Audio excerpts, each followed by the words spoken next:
Part 4, buhay ng construction worker. Ngayong araw mga kapatang, sasamahan nga tayo ni paring Julius. Tuturuan niya nga tayo kung paano mag-tiles mga kapatang. Una nga mga kapatang, naghalo nga ako ng dry pack at inayos na ni paring Julius. Pagkatapos niya nga naayos, ayan, nilagyan niya ng puro. Yung puro na may tubig.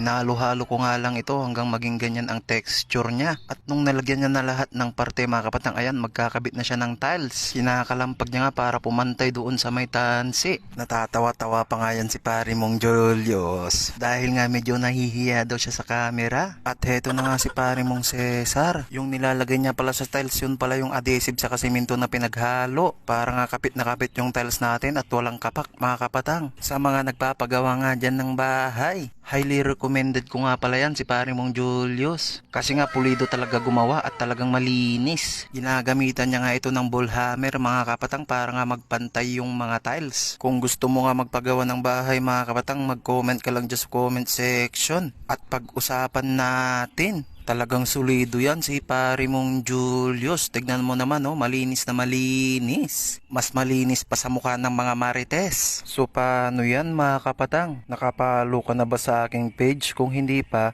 ipalo mo na ako para lagi kang updated sa gagawin ko pang mga video. At ang pang pinali, nilalagyan nga ng tubig sa taas